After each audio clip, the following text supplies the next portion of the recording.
Wakil Bupati yang berpasangan dengan Bapak Dr. Andes Herman Ipo MPD yang diusung oleh Partai Demokrat dan Partai PKB. Yang kedua berkait dengan adanya perhelatan Pesta Demokrasi ini semuanya kita sudah diatur oleh ketentuan peraturan perundangan yang ada, yang mana tahapan-tahapan kegiatan itu tentu harus kita sepakati dan kita patuhi sebagaimana ketetapan yang sudah dibuat oleh KPU selaku penyelenggara pemilu kepala daerah.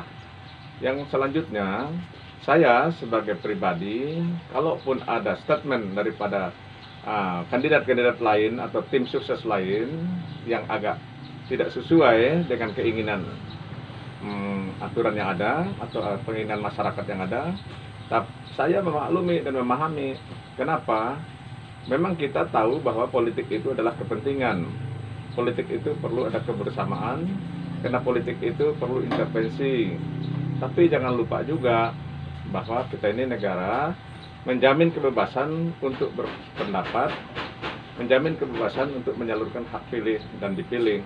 Artinya kita menghargai hak asasi seseorang, yang mana hak orang ini sebagai hak dasar untuk kita hormati. Dan selanjutnya saya juga sebagai calon wakil bupati menghimbau kepada kita semua, khususnya kepada tim relawan maupun tim sukses pasangan nomor 4, yaitu Bapak Dr. Andes Herman Ipo dan saya sendiri Yohanes Pasti, menghimbau kepada mereka semua jangan sampai melakukan statement-statement yang sifatnya merugikan pasangan kami nomor 4. Dan yang kedua, saya berharap kepada tim sukses kami sendiri tidak boleh gampang terpancing dengan bahasa-bahasa yang menyesatkan. Apalagi kita ini tahu dan sadar kalau kita memang sekarang dalam keadaan berkompetisi atau bertanding. Nah, setiap pertandingan atau kompetisi itu sendiri tentu ada satu proses yang harus kita lalui dan tahapan-tahapan itu. Yang mana proses dan tahapan ini tentu kita harus ada pembekalan dulu dengan tim kita, dengan kader kita. Yang kedua, kita harus menjalankan kampanye baik secara dialogis, tidak juga terlepas daripada aturan protokol kesehatan. Dan yang ketiga, tentu kita berharap ingin menjadi pemenang.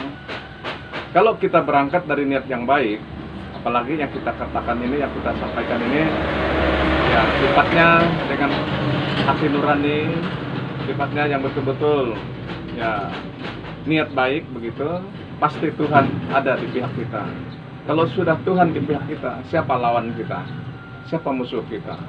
Tidak ada yang mustahil bagi Tuhan. Kami yakin bahwa Dr. Andes Herman Ipo selaku bupati dan saya selaku wakil bupati, kami yakin tanggal 9 Desember nanti rakyat akan berbondong-bondong datang ke TPS untuk mencantumkan hak pilihnya, bahwa nomor 4 adalah nomor yang betul-betul bisa dipercaya dan bisa bertanggung jawab terhadap daerah ini.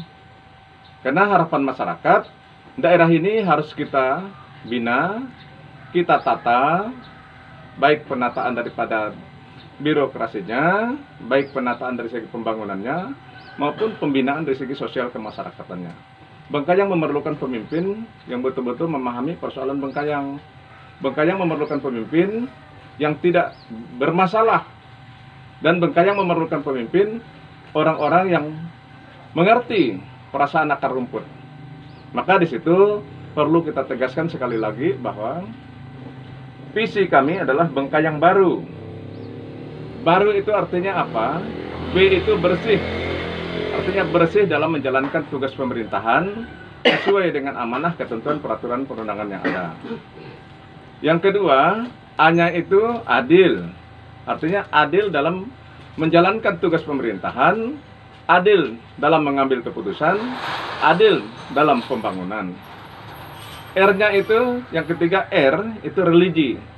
Religi itu artinya kita mengedepankan iman dan takwa dalam hal pelayanan. Kita harus mengedepankan kasih. Kita tidak boleh semena-mena terhadap sesama. Walaupun kita berbeda agama, kita berbeda pandangan. Harus kita lakukan sesuai dengan ajaran kasih.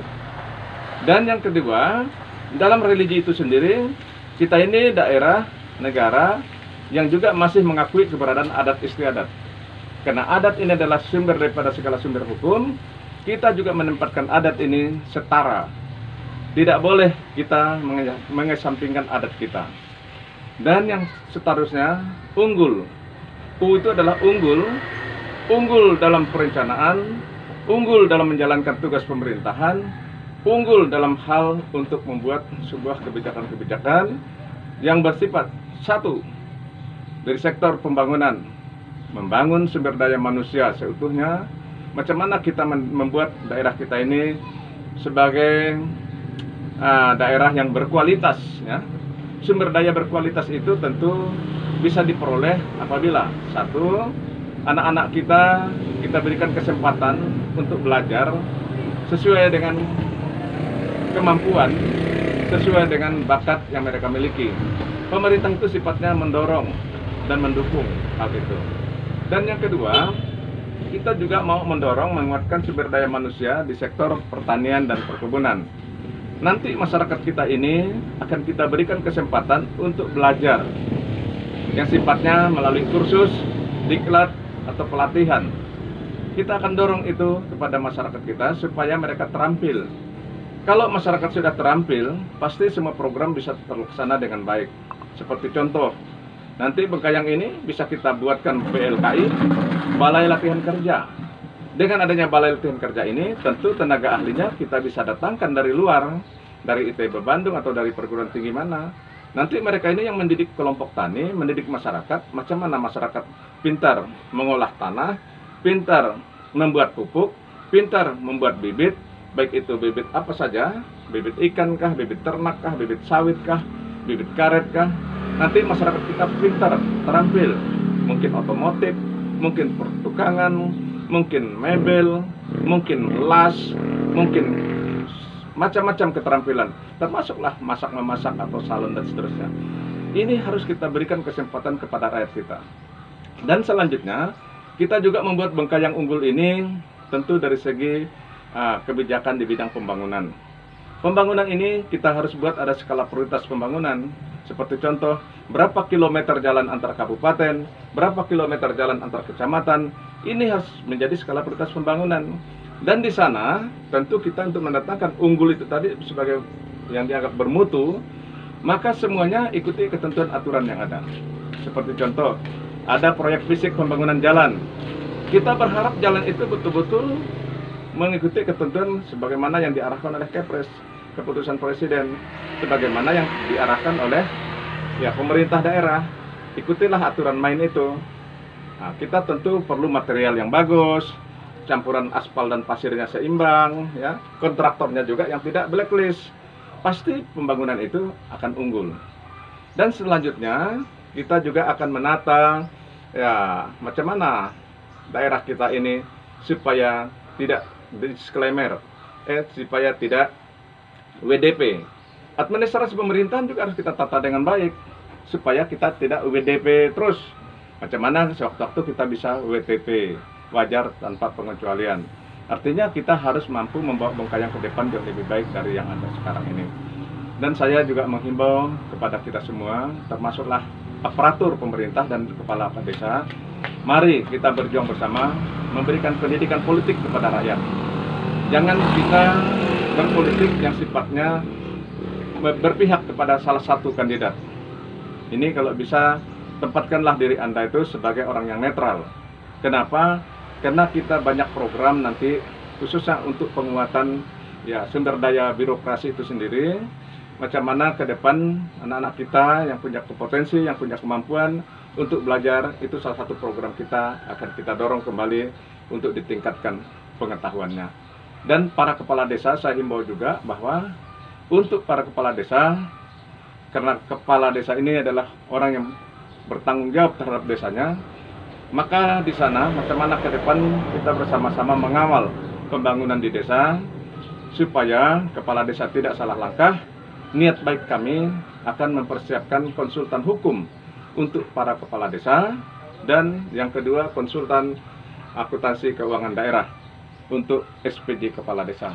supaya kepala desa kita ini tidak lagi menyalahi kewenangan, menyalahi aturan dalam menata pemerintahan di tingkat desa.